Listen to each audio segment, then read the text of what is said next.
இன்னைக்கு ஆபாச நீதியாக ஒரு எதிர்கட்சி தலைவர் உட்கார்ந்துட்டு இனிமேட்டு அவர் ஆபாச நீதி தான் கூப்பிடணும், உதயநிதி கிடையாது. 8:15 போனவரு 10:15 வரைக்கும் டாய்லெட் மட்டும் வெளியே வரல. என்ன ஒரு புரட்சியாளர், டாய்லெட் புரட்சியாளர் திரு உதயநிதி அவர்கள். உங்களுடைய அம்மா முன்பும் உங்களுடைய மகள் முன்பும் இந்த வார்த்தையை பேச முடியுமா திரு உதயநிதி அவர்களே? திரு சி ஜோசப் விஜய் அண்ணன் எங்கள் நான் முதலமைச்சராக இருக்கக்கூடிய இடத்துல பெண்களை நோக்கி விமர்சிக்கக்கூடிய யாரா இருந்தாலும் கைது செய்யப்படுவார்கள். இது ஏன்னா ஒருத்தருக்கான மிரட்டலோ பழிவாங்கலோ கிடையாது. இந்த கலாச்சாரத்தை தூக்கி எறியணும். மனுநீதி சோழனுடைய ஆட்சி நடந்துகிட்டு இருக்க, தான் மகனா இருந்தாலும் சட்டம் தன் கடமையை செய்யும் சொல்லக்கூடியவர் தான் எங்களுடைய முதலமைச்சர். மனநல மருத்துவர்கிட்ட திரு உதயநிதி அனுப்பணும். ஓப்பனா சொல்றேன், உண்மை. ஒரு பெண்ணை நோக்கிய பார்வை இருக்கு பாத்தீங்கன்னா, அந்த பார்வை எங்க இருந்ததுன்னா பிறப்புல இருக்கும் போது ஏதோ பிரச்சனை இருந்தா தான் வரும். அந்த மாதிரி எழுதி வச்சுக்கோங்க. 2029 எங்க தலைவர் முடிவு பண்ணுவார் யார் பிரதம மந்திரி. அன்னைக்கு சட்டம் வரும் பார்லிமெண்ட்ல. முதல் சட்டம் நீட்டை ஒழிக்கப்பட்டது. முதலமைச்சருடைய ஒரே சைலண்டா பண்டு போயிட்டே இருப்பார், பதிலே சொல்ல வேண்டாம். இந்த மாதிரி கேரக்டருக்கு, இந்த ஆபாச நீதிக்கெல்லாம் எந்திரிச்சு எங்களுடைய தலைவர் தமிழக மக்களால் சிங்கிளா தேர்ந்தெடுக்கப்பட்ட நம்பிக்கை உருவாக்கி தலைவர் பதில் சொல்ல வேண்டிய அவசியமே கிடையாது.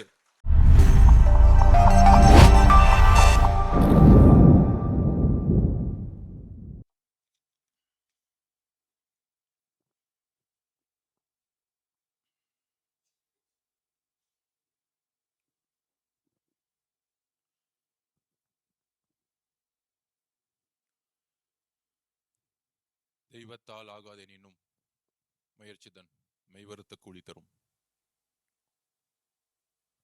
மாண்புமிகு அண்ணன் அமைச்சர் பொதுச் செயலாளர் அண்ணன் ஆனந்தன் அவர்களே, மாண்புமிகு அமைச்சர் செங்கோட்டையன் அவர்களே, மாண்புமிகு அமைச்சர் ஷாஜகான் அவர்களே சகோதரர், மாண்புமிகு அமைச்சர் மூத்த அமைச்சர் திரு விஸ்வநாதன் அவர்களே,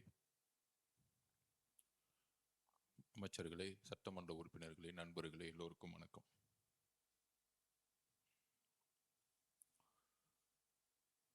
நாளைக்கு சட்டசபை பட்ஜெட் கூட்டத்தொடர். சட்டசபைக்குள்ள போனா மரபுன்னு சொல்லுவாங்க. அந்த மரபை இன்னைக்கு வரைக்கும் உண்மையா கடைபிடிச்சிட்டு இருக்கக்கூடிய இயக்கம் தமிழக வெற்றி கழகம். நமக்கு அனுபவம் இல்லைன்னு சொன்னாங்க, சட்டசபை எதிர்கொள்ள முடியுமான்னு சொன்னாங்க. ஆனால் ஒரு 4 நாள் நடந்துச்சு. முதல்ல அந்த 4 நாள்ல ஒவ்வொரு நாளும் குறைந்தபட்சம் ஒரு 10லிருந்து 15 முறை அவை மீறிய செயலை செய்தது திமுக. சோ திமுகக்கே பாடம் எடுத்தாரு நம்மளுடைய தமிழக முதலமைச்சர், நம்மளுடைய அண்ணன் விஜய் அவர்கள். நம்மளுடைய சட்டமன்ற உறுப்பினர்கள், நம்மளுடைய அமைச்சர்கள் பேசவே முடியல அவங்களால அந்த 4 நாள். இப்ப அடுத்த பட்ஜெட் கூட்டத்தொடர் மானிய கோரிக்கை. அப்ப என்ன கால சூழ்நிலையில் நாம இங்க இருக்கிறோம், இன்னைக்கு நிக்கிறோம். மே 10, 2026க்கு முன்னு 2026க்கு பின்பு 60 வருஷ அரசியலை தமிழக வெற்றி கழகத்துடைய தலைவரும் சரி நாமும் சரி ஒரு மிகப்பெரிய வரலாற்றை மாற்றி அமைச்சோம். அது எல்லாருக்கும் தெரியும். அன்றையிலிருந்து இன்னை வரைக்கும் ஒரு 80 நாள் ஆயிருக்கும். இந்த 80 நாள்ல திமுகவோட அரசியல் முதல்ல என்னன்னா, முதல் கொள்கை அவன் கொள்கை எப்படி தமிழக வெற்றி கழகத்தோட ஆட்சியை கவுக்கிறது. இந்த 80 நாள்ல ஒரே கொள்கை திரு மு.க. ஸ்டாலின் அவர்களுக்கும் திரு உதயநிதி அவர்களுக்கும் இருக்கக்கூடிய ஒரே சிந்தனை. இது நம்ம சொல்லல, திரு மு.க. ஸ்டாலின் அவர்களே சொல்றாரு மீட்டிங்ல, 6 மாசத்துல உங்களுடைய ஆட்சி இருக்காது. 57 எம்எல்ஏ ஜெயிச்சவரு எப்படி 6 மாசத்துல ஆட்சி இருக்காதுன்னு சொல்ல முடியும்? திரு மு.க. ஸ்டாலின் அவர்களுக்கு என்ன எங்க இருந்து எம்எல்ஏ கிடைக்கும்? நம்மளை பார்த்து குதிரை பெயருங்கிறாங்க.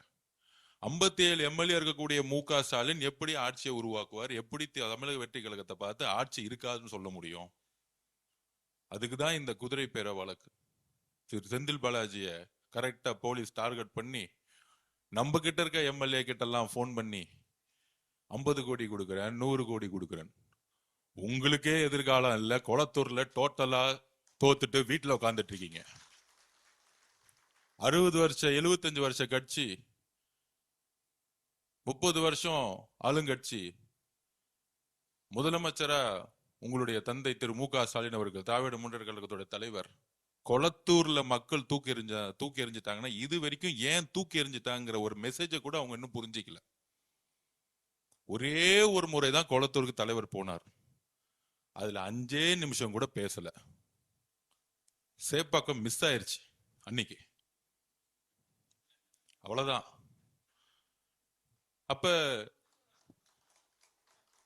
அப்ப கொளத்தூருடைய தோல்வி ஒட்டுமொத்த திமுகவுடைய கடைசி சாம்ராஜ்யத்துடைய அத்தியாயம். இதுதான் தமிழக மக்களுடைய தீர்ப்பு.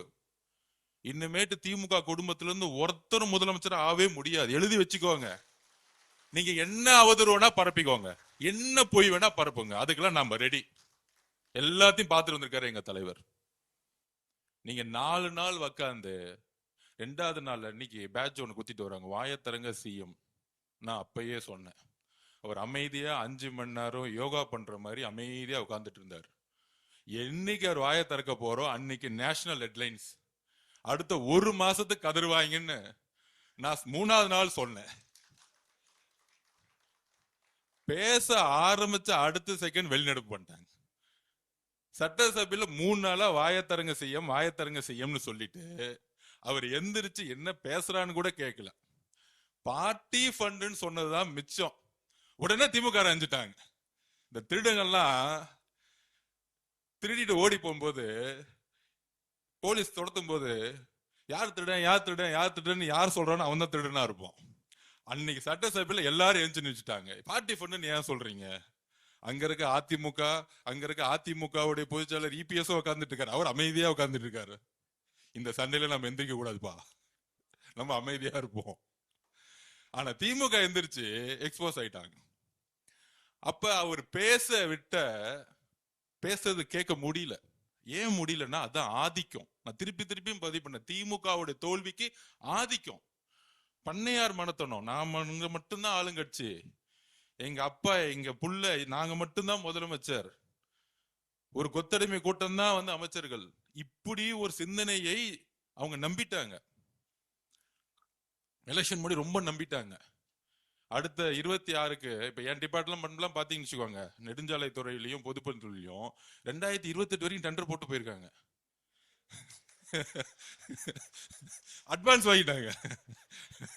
கரெக்டா மார்ச் மாசம் ஏப்ரல் மாசம் டெண்டரை போட்டு 2028 வரைக்கும் டெண்டரை போட்டுட்டு அட்வான்ஸ் உனக்கு எல்லாம் வச்சுக்கோ, நான் தான் ஆட்சிக்கு வர போறேன்.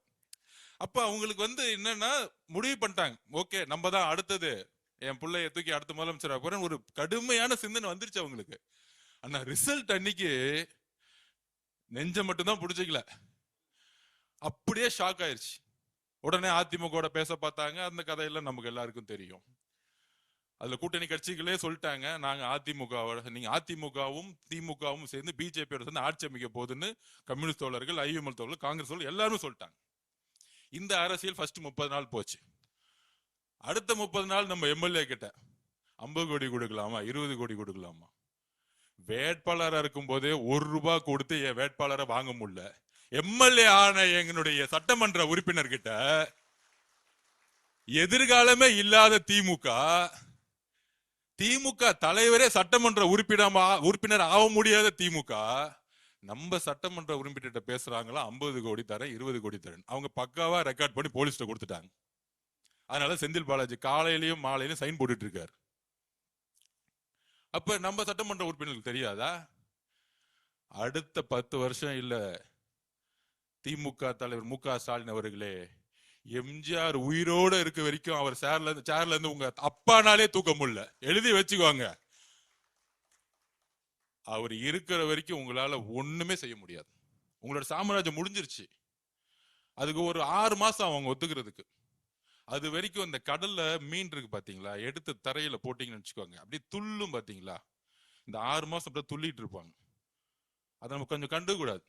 ஒரு 6 மாசத்துல அப்படியே அமைதியா வீட்டை விட்டு வரமாட்டாங்க. அப்ப திமுக தலைவர் சட்டமன்ற உறுப்பினரா வர முடியல, சட்டசபைக்குள்ள வர முடியல. அடுத்தது யாரு எதிர்கட்சி தலைவராக்கலாம்? நான் உங்களுக்குள்ள ஒரு கூட்டம். எவ்வளவு சிறந்த அறிவாளிகள் இருக்காங்க திமுகல, இன்னைக்கு இருக்கிறாங்க. ஆனா திருப்பியும் திரு மு க ஸ்டாலின் அவர்கள் ஒரு எதிர்கட்சி தலைவர்னா என்ன? ஈக்குவல் டு கேபினட் ரேங்கிங், அமைச்சருக்கு ஈக்குவல். அது தான் புள்ளதான் எதிர்கட்சி தலைவர் ஆகணும். திருப்பியும் ஒரு பட்டாபிஷேகம். துணை முதலமைச்சர் ஆக்குனது ஒரு பட்டாபிஷேகம், எதிர்கட்சி தலைவரா ஆக்குறது ஒரு பட்டாபிஷேகம். எப்ப? லாஸ்ட் 5 வருஷம் சட்டசபைக்கு வராத ஒருத்தரை தூக்கி பட்டாபிஷேகம் பண்ணி எதிர்கட்சி தலைவர். அவரு வந்துட்டு ஃபர்ஸ்ட் 4 நாள் நம்ம பார்த்துட்டு தான் இருந்தோம் என்ன பண்றாரு அப்படின்னு. எந்திரிச்சு திடீர்னு ஒரு பேப்பர் எடுப்பாரு, சோபா மாடல் அதுன்னு பேசி திருப்பி உட்காந்துருவார். கடைசி நாள்ல முதலமைச்சர் பேச ஆரம்பிச்சாரு. எந்திரிச்சிட்டு இப்படிலாம் பேசக்கூடாது, பார்ட்டி ஃபண்ட் எல்லாம் பேசக்கூடாது. அப்ப வரலாற்றுல முதல் முறையா ஒரு முதலமைச்சர் தான் கடைசியா பேசி முடிப்பார். கவர்னருடைய உரைக்கு எல்லா கட்சியோட தலைவர்கள் பேசுவாங்க, எதிர்கட்சி தலைவர் பேசுவாரு, எல்லாத்துக்கும் பதில் வந்து முதலமைச்சர் கொடுப்பார். அதோட சட்டசபை முடிஞ்சிட்டு தேதி குறிப்பிடாம முடிச்சு வைப்பாங்க. இது எல்லாருக்கும் தெரியும். சபாநாயகர் திடீர்னு ஒண்ணு சொல்லிட்டார். மாண்புமிகு எதிர்கட்சி தலைவர்களை முதலமைச்சர் பேசி முடிக்கட்டும், உங்களுக்கு பேசுறதுக்கு வாய்ப்பு தரேன். இது சுதந்திர வரலாற்றில் தமிழ்நாட்டில் இதுவரைக்கும் எந்த சபாநாயகரும் சொன்னதே கிடையாது. உங்களுக்கு அறிவு இருந்தா, திறமை இருந்தா, திராவிட முன்னேற்ற கழகத்தின் ஒரு உண்மையான எதிர்கட்சி தலைவரா இருந்திருந்தா அந்த வாய்ப்பை பயன்படுத்திருக்கலாமா? முடியாதா? இதுவரைக்கும் முதலமைச்சருடைய உரை, ஒட்டுமொத்த உரையை எடுத்து பார்த்துக்குவாங்க, தனிப்பட்ட விமர்சனங்கள் கிடையவே கிடையாது. ஒரே ஒரு முறை மதுரையில அங்கிள்னு சொன்னார். அது வந்து அவருடைய ஒரு உறவு முறையில சொன்னார். அவர் தவறுன்னு சொன்னோடனே, வருந்துறாங்கன்னு சொன்னோன்னே, அடுத்த மீட்டிங்ல சொன்னாரு, நான் தவறான வார்த்தைகளை சொல்லல, ஒரு உறவு முறையில சொன்னேன், இனிமேட்டு அந்த வார்த்தையை சொல்ல மாட்டேன்னு சொன்னது எங்க தலைவர். இதுதான் உண்மை. அரசியல் ரீதியான தாக்குதல் இருக்கும் எங்களோட தலைவர்கிட்ட இருந்து. ஏன் ஒட்டுமொத்த அடுத்த கட்டத்தில் இருக்கக்கூடிய நிர்வாகிகள் அவர்கிட்ட இது வரைக்கும் தவறா ஒருமையில ஒரு பெண்ணை நோக்கிய விமர்சனம் தமிழக வெற்றி கழகத்துடைய நிர்வாகிகள் வந்ததே கிடையாது. இதுதான் எங்களுடைய வளர்ப்பு, எங்கள் தலைவர்கிட்ட இருந்து நான் கத்துக்கிட்டது. அப்ப எதிர்கட்சி தலைவரா இருக்கக்கூடிய பணி என்ன? அண்ணா உருவாக்கிய இயக்கம், சமூக நீதியும் மாநில சுயாட்சியும் பேசி பேசி வளர்ந்த இயக்கம். அதுக்கப்புறம் கலைஞர் 1000 குற்றச்சாட்டுகள் இருக்கான், சமூக நீதி பேசி கட்சியை வளர்த்தார். அவரும் பெண்களை கொச்சையா பேசக்கூடிய வழக்கத்தை திருமதி இந்திரா காந்தி மேடம் கிட்ட இருந்து கொண்டு வந்தார். அது என்ன பேசினார் அதுக்குள்ள போக விரும்பல, இறந்தவரை பத்தி பேச வேணாம், வரலாறு. அப்ப ஜெயலலிதா அம்மா பொதுச் செயலர் ஆன, முதலமைச்சர் ஆன அன்னைக்கு உருவான பண்பாடு திமுக, ஒரு பெண்ணுடைய தலைமையை விமர்சிக்க மாட்டாங்க. ஒரு பெண் முதலமைச்சரா இருக்கும் பொழுது அந்த முதலமைச்சர் செய்யக்கூடிய நிர்வாகத்தை விமர்சிக்க மாட்டாங்க. தேர்தல் அரசியலை எதிர்கொள்ளக்கூடிய பிரச்சாரத்தை உருவாக்க மாட்டாங்க. தனிப்பட்ட தாக்குதல்கள், ஒரு பெண்ணுடைய உடல், உறவு. பெரியார் அப்பயே சொன்னார்,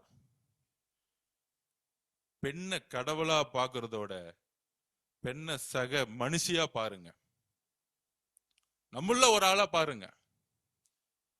புனிதமா பேசுறது முக்கியம் இல்ல, சமத்துவமா பேசுறதான் முக்கியம். இந்த சிந்தனை உங்களுக்கு இல்லை திரு உதயநிதி அவர்களே.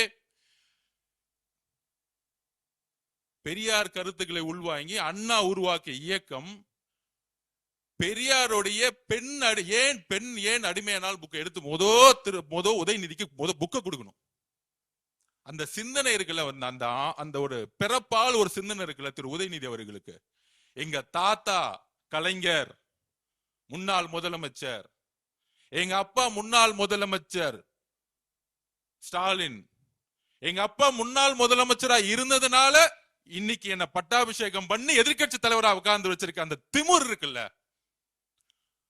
அந்த திமிர் தான் பிறப்பால் உருவாக்கப்பட்டது.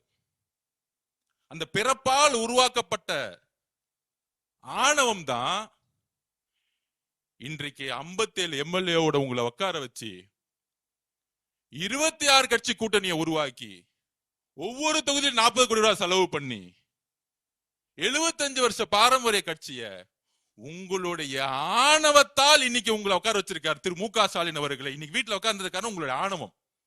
ஏன் அந்த வார்த்தையை சொல்றேன்னா, இப்ப எக்ஸ்ல ஒரு ட்வீட் போட்டிருக்காரு, தமிழக வெற்றி கழகத்துக்கு ஆணவமா திரு மு க ஸ்டாலின் சொல்றாரு. இதுவரைக்கும் எங்களுடைய முதலமைச்சர், எங்களுடைய அண்ணன் ஒரே ஒரு இடத்துல பெண்ணை தவறா தரக்குறைவா பேசி பார்த்திருக்கீங்களா? எழுதி வச்சுக்க, இப்ப எழுதி கொடுங்க திரு மு க ஸ்டாலின் அவர்களே. உங்கள் மீது ஏற்படக்கூடிய ஊழல் குற்றச்சாட்டுகளை பத்தி பேசியிருப்பார், அதிகார அத்துமீறலை பத்தி பேசியிருப்பார், உங்களுடைய குடும்ப ஆட்சியை பத்தி பேசியிருப்பார். இதுதான் மக்கள் கிட்ட அவர் கொண்டு போன பிரச்சாரம். வேற எந்த பிரச்சாரத்தையும் அவர் உருவாக்கல. அவர் சொன்ன மாதிரியே எழுதி வச்சுக்கோங்க, இந்த 80 நாள்ல 75 வருஷத்துல ஒழிக்க முடியாத ஊழலை ஒவ்வொரு தொழிலும் ஒழிச்சிருக்கிறார். இன்னைக்கு இந்த 80 நாள்ல பார்ட்டி ஃபண்ட் முதலமைச்சர் கலெக்ஷன் பண்ண நினைச்சா 10,000 கோடி ரூபாய் ஈஸியா கலெக்ஷன் பண்ண முடியும். அது வேணான்னு தூக்கி போட்டிருக்காங்க. எங்களுக்கு தெரியாத அந்த வழி. இங்க இருக்கக்கூடிய ஒவ்வொரு சட்டமன்ற உறுப்பினர்கள்ட்ட கையில 5 லட்சம் ரூபாய் இன்னைக்கு வரைக்கும் பணம் இல்ல. இங்க இருக்கக்கூடிய அமைச்சர்கிட்ட இன்னைக்கு வரைக்கும் மொத்தமா 25 லட்சம் ரூபாய் பணம் இல்ல. ஒரு நேர்மை என்பது என்ன தெரியுங்களா? வாய்ப்பே இல்லாம நேர்மையா இருக்கிறது முக்கியம் இல்ல. எல்லா வாய்ப்புகளும் இருந்து ஒரு மனிதன் அதிகாரமும் அந்த பலமும் இருக்கும் பொழுது நேர்மையா என் மக்கள்கிட்ட நான் என்ன சொன்னோமோ அங்க நிமிர்ந்து ஒவ்வொரு நாள் உட்கார்ந்துருக்காரு பாத்தீங்களா எங்களோட முதலமைச்சர். அந்த நேர்மைதான் மக்கள் அவரை நேசிக்க வைக்குது. அந்த நேர்மைதான் தமிழ்நாட்டுடைய ஒட்டுமொத்த பெண்களுடைய அண்ணனாவும் தம்பியாவும் மகனாவும் இருக்கிறார் எங்க தலைவர். எங்களுடைய நாங்களும் சரி போன உடனே அன்பா பெண்கள் ஏன் ஓடி வராங்க? தமிழக வெற்றி கழகம் நான் திருப்பி பதிவு பண்ணோம், கண்டிப்பா ஆளுங்கட்சி ஆகும். கண்டிப்பா மாண்பு முதலமைச்சர் ஜெயிச்சு முதலமைச்சர் ஆக்குவார். 4 மாசம் முன்னாடி நம்பல. அதற்கான காரணம் என்ன தெரியுமா? எல்லாரும் இளைஞர்கள் சொல்லிட்டு இருந்தாங்க. ஏன்னா நம்ம போகும்போது எல்லாரும் இளைஞர்கள் நம்மள வேலை பார்க்கறதுக்காக எல்லாம் ஓடி வருவாங்க. ஆனா அவங்க கண்ணுக்கு தெரியாத ஒன்னே ஒண்ணு என்ன தெரியுமா? வீட்டுல இருந்தாங்க பாருங்க, அமைதி புரட்சி பண்ணாங்களே பெண்கள், ஒட்டுமொத்த பெண்களும் இந்த வெற்றியை உருவாக்கியது பெண்கள். திருப்பி பதிவு பண்றோம். நாங்க எங்க ஏன் யாருக்கிட்ட உண்மையா இருக்கணும்? நாங்க நினைக்கிறோம் தெரியுமா? முதல்ல தமிழ்நாட்டில் இருக்கக்கூடிய எங்களுடைய தாய்மார்களுக்கிட்டையும் எங்களுடைய அக்கா கிட்டையும் தங்கச்சிக்கிட்டையும் நாங்க உண்மையா இருக்கணும்னு நினைக்கிறோம். ஏன்னா இந்த கட்சியை உருவாக்கியது தமிழக பெண்கள். எங்க அண்ணனை முதலமைச்சர் ஆக்கியது தமிழக பெண்கள், அதோட சேர்ந்த இளைஞர்கள். அப்ப ஏன் எங்களுக்கு அந்த உணர்வு வருது? அதுல இன்னைக்கு சொல்றாரு, தமிழக திமுகவுடைய பேட்டி கொடுக்கிறார் RS பாரதி, சொல்றாரு மூத்த தலைவர், அது என்ன நாங்க எம்ஜிஆர் காலத்திலும் இப்படிதான் பேசிக்கிட்டு இருந்தோம், கலைஞர் காலத்திலும் அப்படிதான் பேசிட்டு இருந்தோம், ஏன் அம்மா ஜெயலலிதா காலத்திலும் அப்படிதான் பேசிட்டு இருந்தோம், ஐயா எடப்பாடி காலத்துல அப்படித்தான் பேசிட்டு இருந்தோம். இந்த 4 பேர்ட்ட என்ன வேணா பேசிக்குவாங்க. ஆனால் எங்கள் அண்ணன் முதலமைச்சரா பொறுப்பேற்றதிலிருந்து திரு சி ஜோசப் விஜய் அண்ணன் எங்கள் முதலமைச்சரா இருக்கக்கூடிய இடத்துல பெண்களை நோக்கி விமர்சிக்கக்கூடிய யாரா இருந்தாலும் கைது செய்யப்படுவார்கள். இது ஏன்னா ஒருத்தருக்கான மிரட்டலோ பழிவாங்கலோ கிடையாது. இந்த கலாச்சாரத்தை தூக்கி எறியணும். ஒரு பெண் அரசியலுக்கு வரக்கூடாதா? ஒரு பெண் நிருபரா வரக்கூடாதா? பத்திரிகையுள்ள வரக்கூடாதா? ஏன் உங்களை பார்த்து கொஸ்டின் கேட்ட கூடாதா? கேட்கிற கேள்வியை விட்டுட்டு அவங்கள உடலையும் அவர்களோட உறவையும் சுக்குனராக கூடிய செயலை செய்யறதான் திமுக. அப்ப அண்ணா பேசிய சமூக நீதியும் மாநில சுயாட்சியும் தூக்கி எறிஞ்சு இன்னைக்கு ஆபாச நீதியாக ஒரு எதிர்கட்சி தலைவர் உட்கார்ந்துட்டு இருக்காரு. இனிமேட்டு அவர் ஆபாச நீதி தான் கூப்பிடணும், உதயநிதி கிடையாது. உறுதியாக சொல்றோம். என்ன வார்த்தைகள்! நான் கேட்கிறேன், நான் என்ன பேசுனது தவறுன்னு இன்னைக்கு வரைக்கும் உணரல. வார்த்தைகள் தவறு இருக்கலாம், மனிதன் உணர வேண்டும். தவறு செய்யாத மனிதர்கள் கிடையாது, ஆனால் அது உணரணும். அந்த உணர்ச்சி இருக்கா? இன்னைக்கு பேசுறாரு, நான் என்ன பேசின? ஒண்ணுமே பேசல. உங்களுடைய அம்மா முன்பும் உங்களுடைய மகள் முன்பும் இந்த வார்த்தையை பேச முடியுமா திரு உதயநிதி அவர்களே? பேச முடியுமா? எல்லோருக்கும் குடும்பம் இருக்கு, எல்லா பெண்களையும் ஒரே மாதிரி பார்க்கணும். எங்க அம்மாவை பார்க்கிற மாதிரி தான் இன்னொரு அம்மாவை நான் பார்க்க முடியும். அந்த உணர்வு உங்ககிட்ட இல்ல. ஆனா எங்க தலைவருக்கு ஒவ்வொரு பெண்ணையும் தன்னுடைய அம்மாவும் தங்கச்சியாவும் அக்காவையும் பார்த்துட்டு இருக்காரு. இதனாலதான் இந்த ரியாக்ஷன். இதுதான் உண்மை. இது அரசியலோ பழிவாங்களோ கிடையாது. நாங்க எதுக்கு அரசியல் பழி வாங்கணும்? 60 வருஷ வரலாற்றை தூக்கி எறிஞ்சு சிங்கிளா தனியா எங்கால் ஜெயிச்சிருக்காரு எலெக்ஷன்ல. உங்களை எதிரியாவே நாங்க பார்க்கல. எங்க தலைவரை எதிர்த்து நிக்கிறதுக்கு ஒரு தகுதி வேணும். இன்னைக்கு சேலஞ்ச் பண்றேன் திரு உதயநிதி அவர்களே, உங்க தாத்தாவோட ஐடென்டிட்டி, திமுகவோட ஐடென்டிட்டி எல்லாத்தையும் தூக்கி போட்டு உங்க எம்எல்ஏ போஸ்ட் ரிசைன் பண்ணிட்டு வாங்க. எங்க தலைவர் சாமானிய ஒருத்தரை நிப்பாட்டுவார். அதே சேப்பாக்கத்துல சாமானிய ஒரு பெண்ணை நிப்பாட்டுவார். சாமானிய ஒரு பெண்ணை சேப்பாக்கத்துல இன்னைக்கு நாங்க நிப்பாட்டுறது ரெடி. சேலஞ்ச் பண்றோம். ஒரே ஒரு முறை எங்க தலைவர் வருவார் பிரச்சாரத்துக்கு, ஒரே ஒரு முறை தான் வருவார். டெபாசிட் வாங்க மாட்டீங்க, எழுதி வச்சுக்கிறீங்களா? இன்னைக்கு சேப்பாக்கத்துல எலெக்ஷன் நடந்துச்சுன்னா ஏன் தெரியுமா? திமுக இன்னைக்கு எதிர்கட்சி தலைவரானதுக்கான காரணமே கூட்டணி கட்சினாலதான். கூட்டணி கட்சியோட 20% மைனஸ் வச்சுங்க, 10 தொகுதி ஜெயிச்சிருக்க மாட்டாங்க. கூட்டணி கட்சினால 10 தொகுதி இல்ல. காங்கிரஸ், ஐஎம்எல், கம்யூனிஸ்ட், விசிக இல்லன்னா திமுகனால 10 தொகுதி ஜெயிச்சிருக்க முடியாது. இப்ப ஒட்டுமொத்த கூட்டணி எங்க தலைவர் கூட எங்களோட இருக்கிறாங்க. அப்ப நீங்க உங்களை பார்த்து நாங்க எதுக்கு பயப்படணும்? தேர்தல் ரீதியா நீங்க யார்? எங்களுக்கு எங்க தலைவர் உங்களை பார்த்து பயந்தா தானே வந்து கைது பண்ணணும், சிறை தள்ளணும். அந்த பயம் எங்க தலைவருக்குள்ள. சாமானிய தொண்டர் கூட தமிழக வெற்றி கழகத்துல கன்னியாகுமரி சாமானிய ஒரு பெண்ணு கூட அந்த பயம் கிடையாது. உங்களை பார்த்து முடிஞ்சு போச்சு உங்க சாம்ராஜ்யம். எல்லாம் சேர்ந்துட்டாங்க, பெண்கள் ஒட்டுமொத்தமா சேர்ந்துட்டாங்க. நீங்க இது பேசி முடிச்ச அடுத்த செகண்ட் சமூக வலைத்தள பாருங்க, ஒட்டுமொத்த பெண்களும் பேச ஆரம்பிச்சிட்டாங்க. என்ன பேசுது? ஒரு பொறுப்பு வாய்ந்த எதிர்கட்சி தலைவர் பேசுறதா? ஈக்குவல் டு கேபினெட் ரேங்கிங், அமைச்சர் இடத்துல இருக்கீங்க நீங்க. எதிர்கட்சி தலைவர் யார் யார் இருந்திருக்கா? கலைஞர் இருந்திருக்காரு இந்த இடத்துல. என்ன பேச்சுகள் இது? மேடம் ஜெயலலிதா உட்கார்ந்துருக்கா, உங்க இடத்துல எந்த இடத்துல உட்கார்ந்துட்டு இருக்கீங்க? காவேரி பிரச்சனை பத்தி பேசுறோம். காவேரி பிரச்சனை பத்தி நாளைக்கு சட்டசபையில் நீங்க எந்திரிச்சு என்ன வேணா கொஸ்டின் கேளு. அதுக்கு உடனே சொல்றாங்க அவர் வந்து நாளைக்கு சட்டசபையில் வந்து நம்ம கேள்வி கேட்டு வர பயந்துட்டாங்களாம். 4 நாள் நீங்க என்ன கேள்வி கேட்டீங்க எனக்கு தெரியாது. அந்த இடத்துல சும்மா உட்காந்துட்டு இருந்தீங்க 4 நாள். நீங்க கேள்வி கேட்கறீங்களா எங்களை பார்த்து? நாங்க ரெடி. என்ன கேட்பீங்க? இருமொழி கொள்கையா? நீட் பத்தினியா? காவேரி பிரச்சனையா? மேகதாது பிரச்சனையா? சட்டம் ஒழுங்கு பிரச்சனையா? 5 வருஷம் சட்டம் ஒழுங்கு போஸ்கோ சட்டத்துல எத்தனை பேர் கைது ஆயிருக்காங்கன்னு கணக்கெடுப்போம். நாங்க வந்து 80 நாள் ஆச்சு. 25 வருஷம் ஆண்டது நீங்க. ஒவ்வொரு ஃபைல தொட்டாலும் பண்ணதுக்கான எல்லா தவறுகளும் நீங்க. மேகதாது பிரச்சனைக்கு சிம்பிளா சொல்றேன். 15/4/2026, 25/4/2026 சுப்ரீம் கோர்ட்ல தோத்தது யாரு? சுப்ரீம் கோர்ட்ல தோக்கும்போது ஆட்சியில் இருந்தது யாரு? தமிழக வெற்றி கழகம் ஆட்சியில் இருந்தாங்களா? திராவிட முன்னேற்ற கழகம் தான் ஆட்சியில் இருந்தாங்க. அப்ப சுப்ரீம் கோர்ட்ல கேஸ் தோத்துட்டு நம்ம உச்ச நீதிமன்றம் போக முடியாது. அங்க இருக்கக்கூடிய முதலமைச்சர் திரு சிவகுமார் அவர்கள் அணை கட்டணும்னு சொல்றாரு. இது இப்ப மட்டுமா சொல்றாரு? இந்த 30 நாளா சொல்லிட்டு இருக்காரா? 2 வருஷமா சொல்லிட்டு இருக்காரு. அவர் 2 வருஷமா திராவிட முன்னேற்ற கழகம் கூட்டணி இருக்கும்போது சொல்லிட்டு இருக்காரு. அதனாலதான் இது சென்ட்ரல் சப்ஜெக்ட் ஆகி அங்க நீர்வளத்துறை தான் முடிவு எடுக்கணுங்கிறது சுப்ரீம் கோர்ட் 2018 தீர்ப்பு கொடுத்திருக்கு. இரு மாநில பிரச்சனைகள் வரும்பொழுது நேரா டெல்லியில இருக்கக்கூடிய நீர்வளத்துறை கிட்ட தான் போகணும். அப்ப முதலமைச்சர் என்ன முடிவு பண்ணணும்? முதலமைச்சர் சட்ட ரீதியா முடிவு எடுக்கிறார். நம்ம கோர்ட்டுக்கு போவோம். சுப்ரீம் கோர்ட்டுக்கு போக முடியாது. ஏன்னா 2 தட்டி அப்பீல் ஆகி தோத்துட்டோம். அப்ப உடனே சுற்றுச்சூழல்ல கேஸ ஃபைல் பண்ண சொல்லிட்டார். சுற்றுச்சூழல் சர்டிபிகேட், என்வாயன்மெண்ட் சர்டிபிகேட் இல்லாம டேம் கட்ட முடியாது. டெக்னிக்கலி ஃபைல் பண்ணிட்டார். இதை நம்ம சொல்றோம் சட்டசபையில. அதுக்கப்புறம் ட்ரிபியூனல் போவோம். இது திமுக அடுத்த முடிவு தான். சட்ட வல்லுநர்கள் அதான் சொல்றாங்க. இப்ப இருக்க ட்ரிபியூனல் நம்ப முடியல, அவங்க டிபிஆர் அக்செப்ட் பண்ணிட்டாங்க, நம்ம புதுசா ட்ரிபியூனல் போனோம்.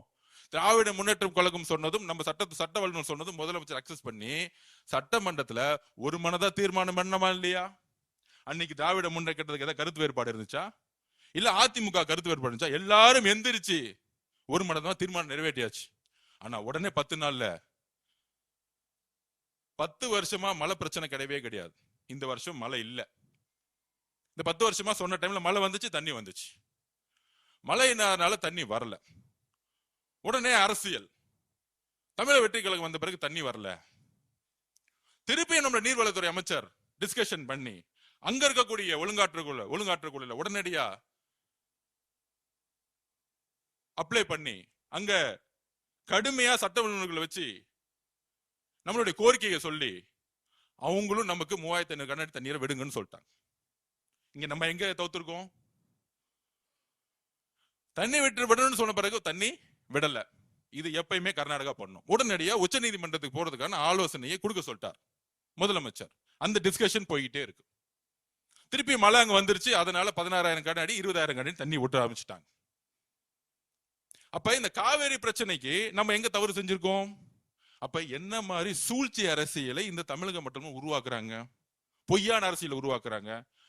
அதுக்கு 16,000 கனஅடி தண்ணி வர ஆரம்பிச்சிருச்சு. அதுக்கு தஞ்சாவூர்ல போய் பேசுறாராம், தண்ணி அங்க விட ஆரம்பிச்சுட்டாங்க, பேசுறாராம். நம்ம ஏதோ மேகதாது விஷயத்துல நம்ம சரியா பேசலாமா? முதலமைச்சர் கர்நாடகா போறாரு. அவருடைய நோக்கம் என்ன? ஒரே நோக்கம் தான். அவருடைய நோக்கம் இந்த ஸ்டேட்மெண்ட் விடுறது, ட்விட்டு போறது, பேருக்கு சும்மா ஒரு ஆர்ப்பாட்டம் நடத்தல எங்களுடைய தலைவருக்கு விருப்பமே கிடையாது. செயல், எங்களுடைய தலைவர்னா செயல்படணும்னு சொல்லுவார். அப்ப அவருடைய என்ன இருந்துச்சுன்னா, நம்ம போய் தண்ணி கேட்டாலும் கொடுக்க மாட்டாங்க, பரவாயில்ல. ஆனால் இந்த காவேரி பிரச்சனையை வச்சு இரு மாநில மக்களுக்கான உறவை நாளைக்கு அரசியல் ரீதியா தூண்ட விட்டு சமூக பதட்டம் உருவாயிடக்கூடாதுன்னு எங்க முதலமைச்சர் நினைச்சார். இதுதான் ரீசன், வேற ஒண்ணும் கிடையாது. இதுதான் ரீசன். அங்க கூடிய சில அமைப்புகள் 2028 தேர்தல் வருது, அப்ப இதை ஒரு பிரச்சனையாக்கி தமிழர்களுக்கும் அங்க இருக்கக்கூடிய தமிழக மக்களும் கர்நாடக மக்களும் எப்பொழுதும் இன்றைக்கும் அண்ணன் தம்பியா நம்ம இருக்கிறோம், உறவுல இருக்கும், அக்கா தங்கச்சியா இருக்கிறோம். அப்ப அந்த சிந்தனை வரக்கூடாது. அவர் எல்லோருக்குமான தலைவர்.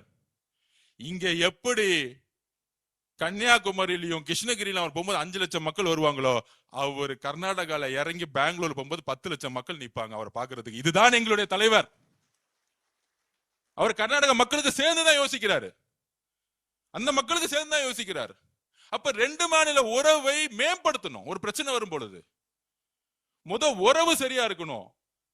ஒரு முதலமைச்சரே அங்க போகும் பொழுது நாளைக்கு சூழ்ச்சி அரசியல் உருவாக்கி ஒரு கழகம் உருவாகாம இருக்கணும்னா, என் மகனே வந்துட்டான்னு கண்ணலா இருக்கக்கூடிய ஒரு தாய் சொல்லுவாங்க, ஏன்பா இந்த பண்றீங்கன்னு சொல்லுவாரா? சொல்ல மாட்டாங்களா? இந்த அரசியலுக்காக தான். இது என்ன பெரிய நம்ம அங்க போக கூடாதுன்னு இருக்கு. நம்ம ஒரு உறவு முறையில போவோமே, இது நம்ம கர்நாடகா, நம்ம மக்கள், ஏன் மக்கள் தானே அவங்களும், கேரளால இருக்க மக்களும் ஏன் மக்கள் தான் நினைக்கிறதா எங்க தலைவர். இதுல என்ன தவறு? நீங்க அரசியலா பாக்குறீங்க, அவரு சகோதரத்தை வளர்க்கறதுக்காக கர்நாடகால போகணும்னு நினைச்சார். இதுதான் உங்களுடைய குறுகிய மனப்பான்மை. இதுதான் பதில். ஏன் எங்க தலைவர் அங்க போய் பார்க்கணும்னு உடனே போக கூடாது. ஆனா இந்த திமுக அப்படி சூழ்ச்சி அரசியல் பாருங்க. காங்கிரஸ் இருக்க அண்ணனுக்கு தெரியும், கூட்டணி இருக்கும்போது அதே திரு சிவகுமார் அவர்கள் 2026 திமுக ஜெயிக்கணும் பிரச்சாரத்துக்கு வந்தார். அவர் இங்க பிரச்சாரத்துக்கு வந்தாரு. அப்ப நீங்க திரு சிவகுமார் அவர்களை மீட் பண்ண கூடாதுன்னு உங்களுக்கு ஏன் தோணல? வந்தாரா இல்லையா பிரச்சாரத்துக்கு? திரு சபரேஷ் உதயநிதிகளும் கூட்டு போய் சிவகுமார் அவர்களை இங்க பிரச்சாரத்துக்கு கூட்டிட்டு வந்தாங்களா இல்லையா? தேர்தல திமுக ஜெயிக்கணும்னு இப்ப இருக்கக்கூடிய முதலமைச்சர் திரு சிவகுமார் அவர்கள், இப்ப நான் சொல்றது பழைய வரலாறு கிடையாது, 2 மாசத்துக்கு 3 மாசத்துக்கு முன்னாடி திமுக தேர்தல் பிரச்சாரம் பண்ண வந்தார். இப்ப தெரியுதா மேகதாது அரசியும் காவிரி அரசியும் எந்த மாதிரி அரசியல் உருவாக்கணும்? இதெல்லாம் ஏன் தெரியுமா உருவாக்குறாங்க? இதுலயும் அரசியல் இருக்கு. கூட்டணி கட்சிகளா இருக்கக்கூடிய நம்மளுடைய உறவுகள் கம்யூனிஸ்ட் கட்சி கிட்ட இவங்களுக்கு ஐடியாலஜி கிடையாது, கொள்கை கிடையாது, இவங்க எல்லாம் பிஜேபி பி டீம் அப்படின்னு ஒரு பொய்யான பிரச்சாரத்தை உருவாக்கி இவங்களுக்குள்ள நமக்குள்ள ஒரு கலகத்தை மூட்டி ஆட்சியை கவுக்குறாங்களாம். அதுக்குதான் நீட்டோட நிலைப்பாடை முதலமைச்சர் தெளிவா சொல்லிட்டார். நாங்கள் நீட்டை எதிர்க்கிறோம். கரெக்டா? நீட் இருக்கவே கூடாது, அதான் எங்க நிலைப்பாடு. கல்வியை மாநில பட்டியல் கொண்டு வரணும், இதுதான் சொல்யூஷன், ஃபைனல் சொல்யூஷன். அது எப்ப நடக்கும் எழுதி வச்சுக்கோங்க. 2029 எங்க தலைவர் முடிவு பண்ணுவார் யார் பிரதம மந்திரி. அன்னைக்கு சட்டம் வரும் பார்லிமெண்ட்ல. முதல் சட்டம் நீட்டை ஒழிக்கப்பட்டது. முதலமைச்சருடைய ஒரே சைலண்டா பண்ணிட்டு போயிட்டே இருப்பார். அவர் எப்பயுமே அதிகமா பேசவே மாட்டார். அது ஒரு உதாரணம் சொல்லிடுவா. சில தலித்துல இருக்கவங்க நிறைய குரல் கொடுப்பாங்க. ஆம்ஸ்டாங் படுகொலை எல்லாரும் போராடினாங்க 3 வருஷம். பெரிய பெரிய அறிவுஜீவிகள்லாம் உட்காந்து போராட்டம் பண்ணிட்டு இருப்பாங்க சினிமா துறையில. அண்ணனுக்கு சட்டம் ஒழுங்கு, இங்க இருக்கவங்களே பழைய அமைச்சர்களே அவங்களை கொண்டுட்டாங்க, நீதி விசாரணை வேணும், சிபிஐ விசாரணை வேணும். இது வரைக்கும் ஆம்ஸ்டாங் அண்ணனை பத்தி எந்த போராட்டம் எங்க தலைவர் கலந்துக்கல. ஆனா சைலண்டா வாட்ச் பண்ணிட்டே இருப்பார். முதலமைச்சர் ஆனாரு, வந்தாரு, சுப்ரீம் கோர்ட்ல போயிட்டு சிபிஐ என்கொயரி தான் வேணும்னு சொல்லிட்டு ஃபைலை க்ளோஸ் பண்ணிட்டு போயிட்டார். 3 வருஷம் நாடகம் ஆடிட்டு இருந்தாங்க. ஆம்ஸ்டாங் அண்ணன் படுகொலைக்கு சிபிஐ என்கொயரி வேணும்னு. யாரு இது? யாருக்காக நம்ம அண்ணன் பண்ணார் தெரியுமா? அவங்களுடைய மனைவி இருக்காங்களே, அவங்களுடைய ஒரே கோரிக்கைக்காக. வேற எந்த அரசியலும் கிடையாது, வேற எந்த அரசியலும் கிடையாது. யாரா இருந்தாலும் கைது செய்யுங்க. அது முன்னாள் அமைச்சரா இருக்கட்டும், யாரா இருந்தாலும் கைது செய்யுங்க. நேர்மையான விசாரணை வேணும். ஆம்ஸ்டாங் அண்ணனுடைய மனைவியோடைய கோரிக்கை என்ன? அவங்களுக்கு ஒரு நியாயம் வேணும் கிடைக்கிறாங்க. 3 வருஷமா போராடுறாங்க. கரெக்ட் தானே? செஞ்சிருவோம், முடிஞ்சிச்சு. ஒரே மெசேஜ், அது செஞ்சிருங்க. இதுதான் எங்க தலைவருடைய அரசியல். எழுதி வச்சுக்கோங்க. செயல் செயல் செயல் தான் எங்களுடைய தலைவர். உங்களை மாதிரி உட்கார்ந்துகிட்டு சும்மா அந்த ஆர்ப்பாட்டம், இந்த போராட்டம், மக்கள் முன்னாடி நடிப்பு, மீடியா அரசியல் தெரியாது. உணர்வு உள்ள அரசியல். அப்ப நமக்கு எந்த தலைகணமும் இல்லை, நமக்கு எதிரிகளே இல்லைன்னு சொல்ல வரல.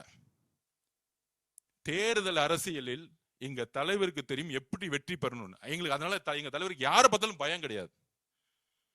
அவர் சொல்லுவார், ஒருவேளை நம்ம நேர்மையா இருப்போம், ஒருவேளை ஆட்சியே கவர்ந்தாலும் என்ன அர்ஜுன் 3 மாசம் எலெக்ஷன் வரும், நம்ம 234 தொகுதி ஜெயிக்கிறதுக்கான வேலையை பண்ணுங்க. நம்ம கூட்டணி கட்சிகள்லாம் சொல்லுங்க, எதுக்கு நம்ம பயப்படணும்? நம்ம கூட்டணி கட்சி தலைவர் சொல்லுங்க. என் மனசுல நேர்மை இருக்கும் போது நான் எதுக்கு பயப்படணும்? இதுதான் எங்களுடைய தலைவர். அப்படி இருக்கும் பொழுது கலைஞர் பேரனா இருந்தான்னு, ஸ்டாலின் மகனா இருந்தான்னு, கொஞ்ச நாளுக்கு முன்னாடி இவங்க பிஜேபியில இருந்து ஒருத்தவங்க கம்ப்ளைண்ட் பண்ணாங்க. அப்துல்லா, நம்ம பேர் என்னப்பா,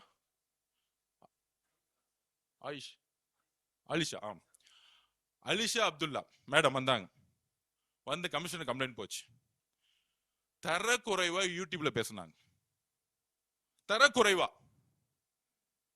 அதுல 2 பேர் ரொம்ப சிரிச்சு, அந்த பெண்ணுடைய உடல், அந்த பெண் யார் கூட இருந்தா, அந்த பெண்ணுடைய குழந்தை யாரோட குழந்தை, இதெல்லாம் ஒரு அரசியலா? ஒரு பெண், ஒரு இஸ்லாமிய சமூகத்துல இருந்த அந்த பெண், எந்த கட்சியா இருக்கட்டும், தைரியமாக அரசியலுக்கு வரக்கூடிய சிந்தனையை நம்ம வரவேற்கணும். அது வரவேற்கணும். சரியா தவறோ, ஒரு பெண் வீட்டை விட்டு வெளியே வரும்போது அரசியலுக்கோ ஒரு அதிகாரத்துக்கோ வரணும்னு ஒரு சிந்தனை வரும்போது நம்ம வரவேற்கணும். தவறுகள் செய்தால் நம்ம அரவணைக்கணும். ஏனால் இதுதான் உண்மையான சமூக நீதி. ஒரு பெண் அதிகாரத்துக்கு வரக்கூடிய ஒரு சமூக நீதி தான் பெரியார் கனவு கண்டார், அண்ணா கனவு கண்டார், புரட்சியாளர் அம்பேத்கர் கனவு கண்டார். அப்போ ஒரே ஆக்ஷன், அவங்க 2 பேரும் அரெஸ்ட் பண்ணிருங்க. திமுக தான், பக்கா திமுக. அதே சட்டம் தான் நீங்க மகுடம் சூட்டிய முக ஸ்டாலின் உங்க மகனா இருந்தாலும் ஒரே சட்டம் தான் எங்களுக்கு.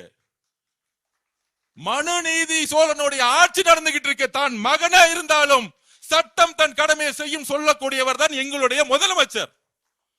தமிழக வெற்றி கழகத்தில் தவறு செய்யும் போது அடுத்த செகண்ட் பொதுச்செயலர் கட்சி விட்டு இன்னைக்கு அரெஸ்ட் பண்ணுன்னு சொல்லிடுவார். இது வரைக்கும் 3 பேர் அரெஸ்ட் பண்ணிருக்காங்க. அந்த மாதிரி தமிழக வெற்றி கழகத்துடைய நிர்வாகிகள் யாரை நீக்கல. அப்ப இந்த கட்சியை உருவாக்கியது, நாங்கெல்லாம் அமைச்சராக இங்க அமர்ந்திருக்கிறதுக்கு முக்கிய காரணம் ஏன் எங்களுடைய தலைவரை முதலமைச்சர் ஆக்கியதே தமிழ்நாட்டுடைய பெண்கள்.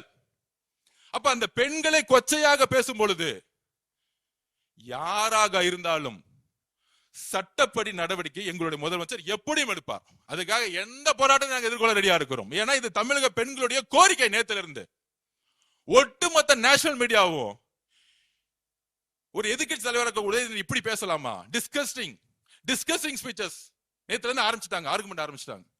நம்மளுடைய மீடியா தான் லேட்டா இருந்திருப்பாங்களே, காலைல இருந்து ஆரம்பிச்சாங்க. பெண்கள் எல்லாம் சமூக வலைத்தளத்துல இறங்கி அடிக்க ஆரம்பிச்சுட்டாங்க. என்னது திமுக, பழைய திமுக, இந்த இதுக்கு முற்றுப்புள்ளி வைங்க. 50 வருஷ திமுக இந்த பெண்களை நோக்கி இழிவா பேசக்கூடிய அரசியலை முற்றுப்புள்ளி வைங்க. தைரியம் இருந்தா எங்க தலைவரை விமர்சிக்கணும்னா அவர் முகத்தை பார்த்து ஒரு தவறு சொல்லி அரசியல் பண்ணி ஜெயிச்சிருங்க. எந்த காலத்துல வாய்ப்பு கொடுக்கவே மாட்டார் அவர். உங்களுடைய அரசியல் எல்லாத்தையும் தூக்கி போட்டுதான் ஜெயிச்சுட்டு வந்திருக்காரு. அப்ப இது மாதிரி ஒரு விமர்சனத்தை உருவாக்கினா ஒரு அட்டென்ஷன் கிடைக்கும். இதுதான் ஒரு கேவலமான பிறப்பாலே அந்த பிரச்சனை இருக்கு அவருக்கு. அவர் நல்ல டாக்டர் அனுப்பணும், சைக்காலஜி டாக்டர் அனுப்பணும். இதுதான் உண்மை. மனநல மருத்துவர்கிட்ட திரு உதயநிதி அனுப்பணும். ஓப்பனா சொல்றேன், உண்மை. ஒரு பெண்ணை நோக்கிய பார்வை இருக்கு பாத்தீங்களா, அந்த பார்வை எங்க இருந்ததுன்னா பிறப்புல இருக்கும் போது ஏதோ பிரச்சனை இருந்தா தான் வரும். அந்த மாதிரி எங்க அம்மா அப்படி பார்க்க முடியுமா? எங்க அக்காவை தங்கச்சி அப்படி பார்த்து பேச முடியுமா? சொல்ல முடியுமா? சொல்ல முடியாது, சொல்ல வராது. உங்க குடும்பம் மட்டும் உங்களுக்கு புனிதமும் பெருமைனா எங்க தலைவர் தமிழ்நாட்டில் இருக்க எல்லா பெண்களையும் புனிதமும் பெருமையா பார்ப்பார். அவங்களை நீங்க டச் பண்ணீங்கன்னா ஒரு கொலை கொடுப்பார், யாராக இருந்தாலும். அதான் சொன்னேன் நான்.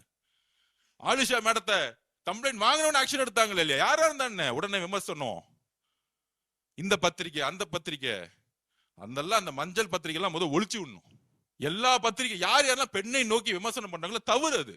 ஒரு பெண் வீட்டை விட்டு வரும்பொழுது, அதிகாரத்துக்கு வரும்பொழுது, எம்எல்ஏ மினிஸ்டரோ வரும்பொழுதோ இல்ல தொழில்துறையில் வரும்பொழுதோ அவங்கள நீங்க உடல் மொழியா கை வச்சாலே அடுத்த செகண்ட் கொஸ்டின் வரும். ஏன் இங்க இருக்கக்கூடிய இங்க எக்ஸாம்பிள் சொல்லிடுறேன். இங்க தொழில்துறை அமைச்சர் கூடிய கீர்த்தனா மேடம் அப்பப்ப கடுமையான விமர்சனம் வரும் திமுக ஐடி விங். அதுக்கான காரணம் என்ன தெரியுமா? இப்ப நான் உண்மையா சொல்றேன். தொழில்துறையில லாஸ்ட் 5 வருஷமா ஒவ்வொரு நிறுவனங்களுக்கும் ஒவ்வொரு பாலிசி எடுத்திருக்காங்க. அதாவது ஒரு நிறுவனுக்கு ஒரு சப்சிடி பாலிசி, இலவசம், டாக்ஸ்ல ரிலாக்ஸ், இது மாதிரி. இன்னொரு நிறுவனங்களுக்கு லேண்ட் ஃப்ரீயா கொடுக்குது. இது ஒரு ஊழல், பெரிய ஊழல். இந்த ஊழலோட ஃபைல் எடுக்கிறாங்க. அந்த ஊழல் பண்ண அமைச்சர் யாரு? முன்னாடி டிஆர்பி ராஜா. டிஆர்பி ராஜா இன்னைக்கு எந்த பொசிஷன்ல இருக்காங்க? திமுக ஐடி விங்கோட செக்ரட்டரி. இப்ப புரியுதா? திமுகவுடைய ஐடி விங் செக்ரட்டரி ஏன் ஒரு பெண்ணை, ஏன் இந்த அமைச்சரை டார்கெட் பண்றாங்கன்னு தெரியுதா? ஏன்னா அந்த ஊழல் வெளியே வந்துடக்கூடாது. வெளியே வந்துச்சுன்னா அவர் மாட்டிக்குவார். அப்ப ஒருத்தரை நெகட்டிவ் பண்ணு, அந்த கேரக்டர் நெகட்டிவ் பண்ணு, அந்த பெண் அமைச்சரை நெகட்டிவ் பண்ணு. அப்ப திமுகவுடைய ஒட்டுமொத்த ஐடி விங்க செயல்படும். சிறு சிறு தவறுகளை தவறு சாரின்னு சொல்லிட்டு போறதா நம்மளோட சட்டமன்ற உறுப்பினர். ஆமாங்க, தவறு செஞ்சுட்டாங்க, மன்னிச்சுக்கோங்க. உங்களை மாதிரி ஊழல் கொள்ளடிச்சு உங்களை மாதிரி எல்லா அநியாயம் பண்ணக்கூடிய சட்டமன்ற உறுப்பினர் நம்ம கிட்ட கிடையாது. தவறுகள் செய்தா சாரின்னு சொல்லிட்டு போயிட்டு அடுத்த தவறு செய்யாம போயிட்டே இருப்பாங்க. வேற லேர்னர்ஸ், நாங்கள் கற்றுக்கொண்டு இருக்கிறோம்.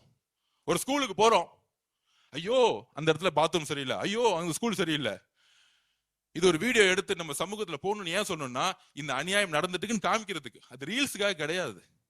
அப்ப அது தவறுன்னு சொல்லும் பொழுது ஆமா இந்த தவறை நாங்க செய்ய மாட்டோம், புரோட்டோகால் படி ராங் சொல்லும் போது இனிமேல் தவறு செய்ய மாட்டோம். திருந்து இதுக்கு மேல என்ன ஊழல், என்ன குற்றச்சாட்டு இருக்கு? இந்த இடத்துல இந்த கான்ட்ராக்ட்ல 10 கோடி ரூபாய் வாங்கிட்டாங்க இந்த எம்எல்ஏ, மினிஸ்டர் சொல்ல முடியுமா 80 நாள்ல? அப்ப இதெல்லாம் திசை திருப்பக்கூடிய வேலைகள். அவங்களுடைய மீடியா, அவங்களுடைய டிவி, அவங்களுடைய சோசியல் மீடியா, அவங்களுடைய பணபலம். அதனால நம்ம விளக்கம் சொல்றதை விட்டுட்டு நம்ம 60 நாள் அமைதியா அரசியல் ரீதியா பயணம் பண்ணவே. பட்ஜெட் வருது, மானிக்கு வருது, அதுக்கான டிராஃப்ட் பண்ணிட்டு இருந்தோம். தலைவர் சொல்லிட்டாரு, வரக்கூடிய பட்ஜெட் ஒவ்வொரு துறையிலையும் அடுத்த 50 வருஷத்துக்கான அடித்தளத்தை உருவாக்கக்கூடிய ஒவ்வொரு டிமாண்டும் உருவாக்குன்னு சொல்லிட்டாரு. சிம்பிளா முடிச்சிட்டாரு. ஒவ்வொரு ரிவ்யூ மீட்டிங்லயும் இந்த ரொம்ப பழைய பாலிசி இருந்துச்சுன்னா முதல் டிஸ்ட்ராய் பண்ணிருங்க, புதுசா உருவாக்குங்க. நீங்க சொல்ல ஃபுல் ஃப்ரீடம். ஒரு முதலமைச்சர் இது வரைக்கும் சட்டமன்ற உறுப்பினர் பார்த்தோம், அமைச்சரை பார்த்தோம், இல்ல நீங்க அந்த கமிஷன் வாங்கிட்டு என் வீட்டை வந்து கொடுங்கன்னு சொன்ன முதலமைச்சர் எங்களுக்கு கிடையாது. சொன்ன வார்த்தை ஒவ்வொரு துறையும் அடுத்த 50 வருஷத்துக்கான நல்ல வளர்ச்சியை உருவாக்கக்கூடிய ஒரு டிமாண்டை கொடுங்க. உங்களுக்கு ஃபுல் சுதந்திரம் கொடுத்துட்டார். கூட்டணி கட்சிகிட்ட கேட்டு பாருங்க. இது வரைக்கும் இந்த துறையில உங்ககிட்ட ஏதாவது தலையிட்டு பேசியிருப்பாரான? இதுதான் உண்மை. இந்த மாதிரி ஒரு சுதந்திரம் எந்த தலைவரும் கொடுத்ததில்லை. ஏன்னா உண்மையாக சொல்றேன், நான் பார்த்ததே சொல்றேன், நம்ம அண்ணனுக்கு அவர் மேல அளவு பெரிய நம்பிக்கை இருக்கு. அதனாலதான் அவருக்கு இன்செக்யூரிட்டியே கிடையாது. இவங்களுக்கு எல்லாம் பாத்தீங்கன்னு வச்சுக்கோங்க, இந்த திமுக தலைவர்களுக்கு எல்லாம் யாரை பார்த்தாலும் சந்தேகம், ஒரே நெகட்டிவ். இந்த சிந்தனை தான் அவங்க இந்த தோல்வி காரணம். இப்ப கூட பாருங்க, பொய்யா பரப்புறாங்க, பழி வாங்கல். நாங்க எதுக்கு பழி வாங்குறோம்? ஈக்குவலா இருந்தா பயம் வரும். எங்க தலைவர் கிட்டத்தட்ட அங்க போய் எங்க 1000 கிலோமீட்டர்ல எங்கேயோ நின்றுட்டு இருக்காரு. நீ இன்னும் வீட்டுல உட்காந்துட்டு இருக்கீங்க. வீட்டுல உட்கார வச்சுட்டோம் ஆல்ரெடி. உங்க அப்பாவே உட்கார வச்சுட்டோம். நீங்க என்னப்பா என்ன 5 நிமிஷம் போதும். சேப்பாக்க ஜெயிச்சதுக்கு காரணம் ஐஎம்மும் காங்கிரஸும். அதையும் சொல்லிடுறேன். இஸ்லாமிய சகோதரர்களுடைய ஓட்டு அதுவும் முடிஞ்சு போச்சு. இனிமேட்டு சேப்பாக்கத்தில் நிக்க சொல்லுங்க. திருவாரூர்ல நிக்க முடியாது. அண்ணன் போயிட்டாரு, காங்கிரஸ்ல இருந்து அண்ணனை போட்டாச்சு, இறங்கி வேலை பாருங்கண்ணே அப்படின்னு. 234 தொகுதியில் அவங்களுக்கு சிந்திச்சு பாக்குறாங்க. நெக்ஸ்ட் டைம் எலெக்ஷன் வந்தா எங்கேயுமே ஜெயிக்க முடியாது. அப்ப ஒன்லி அவங்களுக்கு தெரிஞ்சதெல்லாம் அந்த கோயபிள்ஸ் பிரச்சாரம் தான். பொய்யா பேசு, புரட்சி, கொள்கை, இந்த கதையெல்லாம் விட்டுட்டே இருப்பாங்க. மக்களுக்கு இவங்களுடைய மொழியிலிருந்து வெளியே வந்துட்டாங்க. எழுதி வச்சுக்கோ, இவங்க பேசுறதே மக்களுக்கு புரியல, விலகி நின்ட்டாங்க. இந்த கைதுக்கு அப்புறம் ஆபாச நிதியை புரட்சியாளராக மாத்துறதுக்கு திமுக ஐடி செயல்பட்டு கைது செய்யப்பட்டார். 8 மணிக்கு போலீஸ் போறாங்க. தைரியமான ஆளா இருந்தா என்ன பண்ணிருக்கணும்? வீட்டை விட்டு ரூம் விட்டு 8:15 வந்திருக்காரு. இப்ப என் வீட்டுக்கும் போலீஸ் வந்தாங்க. சார் நான் வீட்டிலே தான் இருக்கேன், என்ன விடுங்க. ஒரு நேரத்தில் திமுக பிரச்சாரம் பண்ணாங்க, விஜய் அவர்களை கைது செய்ய போறோம், எஃப்ஐஆர் போட போறாங்க. 3வது நாள் சொன்னார், நீங்க என் ஆளெல்லாம் டச் பண்ணாதீங்க, நான் வீட்டில் தான் உட்காந்துருக்கேன், எனி டைம் வாங்க. அந்த நேரம் ஒட்டுமொத்த கவர்மெண்ட் திரும்பி நிக்குது. நான் வீட்டில் கேமரா பார்த்து சொன்னார், முதலமைச்சர் பார்த்து. 8 மணி காவல்துறை காலையில் போயிருக்கு. போன உடனே 8:15 வெளியே வந்துட்டு, நான் ட்ரெஸ் மாத்திட்டு வரேன், டாய்லெட் போயிட்டு வந்துடுறேன். இது நமக்கு தேவைதான், இது ஒரு அடிப்படை கடமை. 8:15 போனவரு 10:15 வரைக்கும் டாய்லெட் மட்டும் வெளியே வரல. என்ன ஒரு புரட்சியாளர், டாய்லெட் புரட்சியாளர் திரு உதயநிதி அவர்கள். காலமும் நேரமும் எப்படி 24 மணி நேரத்துல உன்னுடைய ஆணவத்தை அடக்குது பாத்தீங்களா? என்ன தெரியுமா? அதாவது இது சிறை செல்வது நம்மளுடைய நோக்கம் இல்ல. அது உயர் நீதிமன்றத்திலேயே முதலமைச்சருடைய குறிக்கோள் என்னன்னு சொல்லிட்டார். நம்மளுடைய கவர்மெண்ட் அட்வொகேட் சொல்லிட்டாரு, அவரை நாங்க சிறை செய்தெல்லாம் நாங்க கைது செய்யல, விசாரணைக்கு தான் நாங்க கூட்டிட்டு போறோம், என்ன கம்ப்ளைண்ட் ஆயிருக்கு. சிறை செய்து உங்களை தள்ளுற அளவுக்கு தேவையில்லாம நம்ம ஜெயில வேற செலவு பண்ணணும், சாப்பாடு கொடுக்கணும், இதெல்லாம் தேவையில்லாத வேலை. அதெல்லாம் அவ்வளவு பெரிய ஆள்லாம் கிடையாது. வடிவேல் படத்துல என்னையும் ஜெயிலுக்கு தள்ளிட்டாங்க, என்னையும் ஜெயிலுக்கு தள்ளிட்டாங்கன்னு நிறைய கூட்டம் திமுக இன்னைக்கு எல்லா தெருவிலும் அப்படிதான் சுத்திட்டு இருந்தாங்க. அதுவும் பாருங்க, உதயநிதிக்காக வேன்ல ஏறனவே தெரியல, வரும்போதே போட்டோகிராஃபர் வீடியோகிராஃபர்லாம் போட்டுட்டு கரெக்டா வண்டியில ஒரு கொடியை பிடிச்சிட்டு நானும் ஜெயிலுக்கு போறேன்பா அப்படிங்கிற மாதிரி தான் ஒரு ஐடிவிங்க திமுக. உணர்வற்ற திமுக இன்னைக்கு. கட்சி தலைமைக்கும் தொண்டர்களுக்கும் உணர்வே கிடையாது. சும்மா போலியா உருவாக்குறது, இதெல்லாம் காசு கொடுத்து தெரியும் கூட்டிட்டு வர்றது. அப்ப 8:15 10:15 வரைக்கும், அதாவது நேத்து ஒரு பெண்களை அருவருப்பா பேசி அசிங்கமாக பேசிய உதயநிதி அவர்கள் இன்னைக்கு டாய்லெட் 2 மணி நேரம் உட்கார வச்சுட்டாங்க பாத்தீங்களா? அதுதான் காலமும் நேரமும். உங்க ஆணவம் இருக்கு பாத்தீங்களா? உங்க ஆணவத்தை டாய்லெட்ல உட்கார வச்சாங்க பாத்தீங்களா? வாழ்க்கை முழுசும் என்னைக்கு மறக்கவே மாட்டார் டாய்லெட்ல 2 மணி நேரம் உட்கார்ந்தது.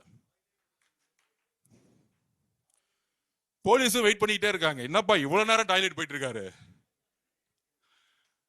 தைரியமா வந்தாரு, என்ன பண்ணிருக்கணும்? 8:15 வாங்க போலாம், விசாரணை தானே போலாமே, என்ன இருக்கு? நீங்க தான் தப்பே பண்ணலையே, உங்களுடைய மொழி அடிப்பில் நான் என்ன தப்பு பண்ணேன்? ஒண்ணுமே தப்பே பண்ணலையே. அதாவது மனிதரா இருக்கவர்கள் நம்ம தவறு செஞ்சுட்டா, ஆமா அந்த நேரத்துல நான் தவறு செஞ்சுட்டேன், நான் வருந்துகிறேன்னு சொல்லிட்டு போயிடுவாங்க. ஆகச்சிறந்த தலைவர்கள் மேடம் ஜெயலலிதாவே, ஆமா தவறு நடந்துருச்சு விட்டுருங்க. ஆனா வெளியே சிரிச்சிட்டு நான் எந்த தவறு செய்யலன்னு சொல்றாரு பாத்தீங்களா? இதுதான் ஆணவத்துடைய உச்ச கொடுமை. நம்ம சட்டப்படி கோர்ட்ல அவரை சிறை செல்லணும் பண்ணல, நியாயப்படி பெண்கள் முன்பு யாரு தவறு செய்தாலும் கைது செய்யப்படாலும் பெண்களுக்காக எங்க தலைவர் குரல் கொடுத்தார். இதுதான் எங்களுடைய தலைவர், யாரா இருந்தாலும் சரி. இந்த மெசேஜ் என்ன தெரியுமா? இனி வரும் காலங்களில் எதிர்கட்சி தலைவரையே கைது செய்யறோம். இனிமேட்டு இந்த சோசியல் மீடியால இருக்கிறவங்க, இந்த மஞ்ச பத்திரிகை நடத்துறவங்க, என்ன இந்த ட்விட்டர்ல டூப்ளிகேட் ஐடி வச்சிருக்கிறவங்க, இன்ஸ்டாகிராம் டூப்ளிகேட் ஐடி வச்சிருக்க திமுக வச்சிருக்காங்களா, எல்லாத்தையும் தேடி பிடிச்சி பெண்களை நோக்கி விமர்சனம் வந்தா உடனடியே கைது செய்யுங்க. இதுதான் தமிழக வெற்றித்துடைய முதல் கொள்கை. ஊழல ஒழிச்ச மாதிரி பெண்களை அருவருப்பா பேசக்கூடிய கலாச்சாரத்தை ஒழிக்கக்கூடிய ஒரு ஆட்சியை உருவாக்கணும். அதுதான் எங்களோட தலைவர். இவ்வளவுதான் சிந்தனை. அது எந்த பெண்ணா இருந்தாலும் சரி, இதுதான் முதல் கொள்கை. பெண்களுக்கான பாதுகாப்பையும் பெண்களுக்கான செக்யூரிட்டியும், அவங்க தைரியமாக வெளியே வந்து பணி செய்யக்கூடிய எந்த ப்ரொஃபஷனல், பொலிட்டிக்கலா இருக்கட்டும், மீடியாவா இருக்கட்டும், எந்த ப்ரொஃபஷனல் தைரியமா வெளியே வரணும். அப்படி இருந்தா, அப்படி அது அவங்களுக்கு யாரெல்லாம் முடக்க பாக்குறாங்களோ அவங்க கைது செய்யப்படும். அப்ப இந்த கலாச்சாரத்தை ஒழிக்கணும். அதுக்குதான் வந்து இந்த கைது. அதுலயும் விசாரணை. ஏன் விசாரணை பண்ணக்கூடாதா? இன்னும் மன்னராட்சியா? அதெல்லாம் முடிஞ்சு போச்சு. 2026 மே 10 முடிஞ்சு போச்சு. மன்னராட்சி தூக்கி எரிஞ்சாச்சு. இங்க எல்லோரும் தவறு செய்தால் போலீஸ் கூப்பிட்டா விசாரணைக்கு போய் தான் ஆகணும். கூப்பிட்டா 10 மணிக்கு கூப்பிட்டாங்க, எல்லா அட்வொகேட்ஸ் வந்துட்டாங்களாம். பெரிய பெரிய 100 அட்வொகேட் உட்கார வச்சுட்டு எல்லாம் பேசிட்டு நான் போறேன். அதே 8:15 போக வேண்டியது தைரியமா இருந்தா. அப்ப போன பிறகு போலீஸ் ஒரு 1 hour 2 hour என்கொயரி பண்ண போறாங்க. ஏங்க பேசுனீங்க? அவருக்கு கொஞ்சம் மறதி நோய், நான் பேசவே இல்லைங்க நேத்து அப்படின்னு சொல்லுவாரு. அதுக்கப்புறம் கோர்ட்டுக்கு போவோம் சப்ஜெக்ட். ஆனால் தமிழக பெண்களுக்கு எங்களுடைய தலைவர் ஒரு உறுதியும் நம்பிக்கையும் முதல் முறையா கொடுத்திருக்கிறார். தவறு செய்தா நான் யாரா இருந்தாலும் கைது பண்ணுவேன், அதுக்கான கான்சிக்வன்ஸ் பத்தி கவலைப்பட மாட்டேன். எதிர்கட்சி தலைவரா நீ நைட் என்கொயரி முடியும், காலை சட்டசபைக்கு வாங்க, என்ன வேணா கேள்வி கேளுங்க, நாங்க இருக்கிறோம், எழுதி வச்சுக்குவாங்க. அண்ணா பொதுச்செயலாளர் அண்ணா தலைவர்கிட்ட ரிக்வஸ்ட் பண்ணிருங்க, இன்னுமேட்டு உதயநிதி அவர்களுக்கு தலைவர் இருந்து பதில் சொல்ல வேணாம்.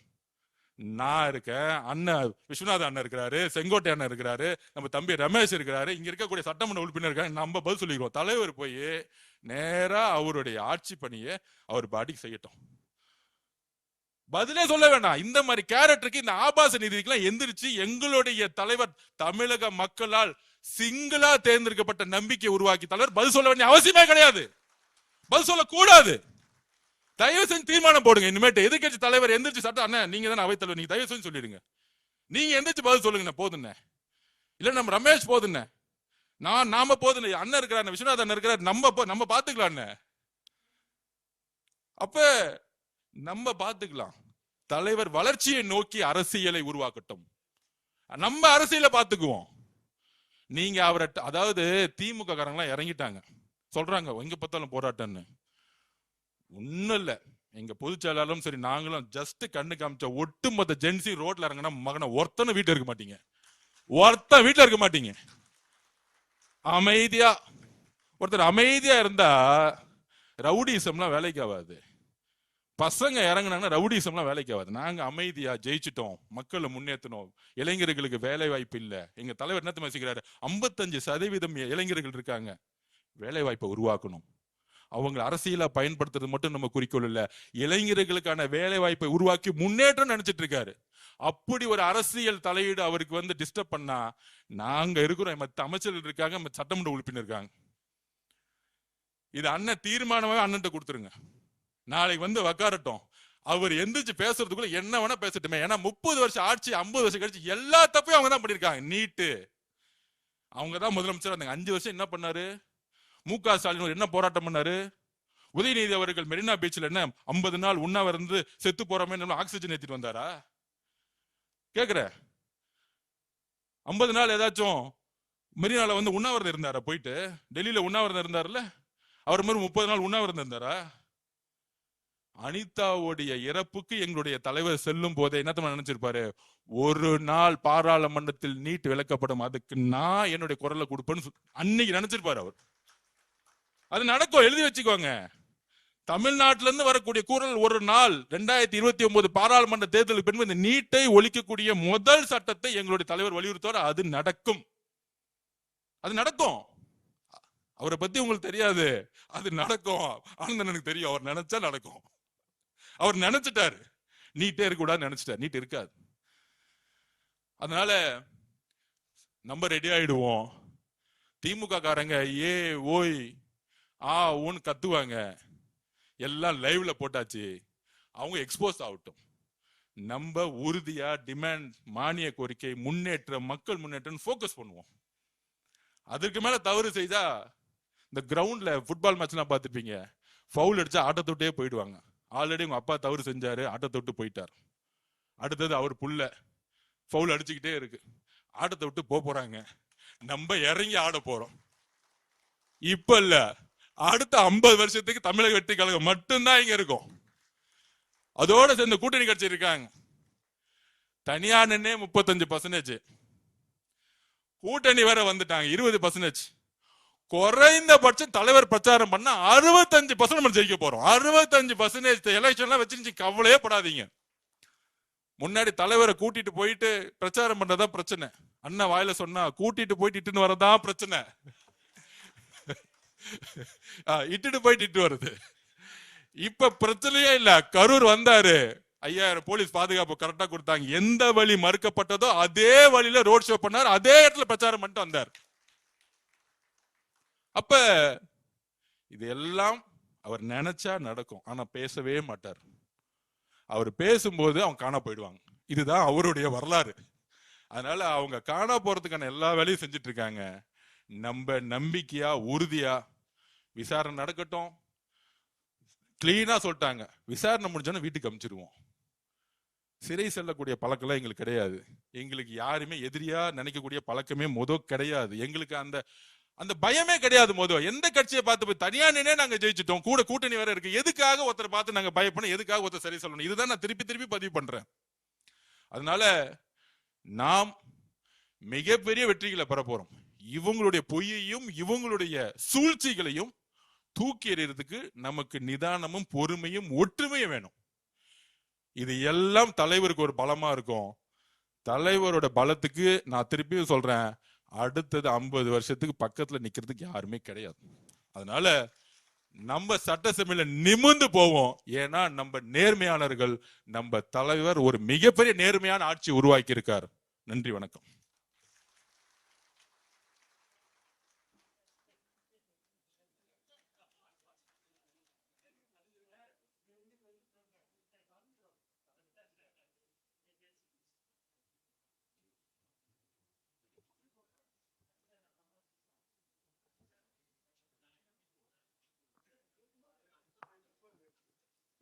வெற்றி நடை போட்டுக் கொண்டிருக்கும் தமிழக வெற்றி கழகத்தின் தலைவரும் மாண்புமிகு தமிழ்நாடு முதலமைச்சருமான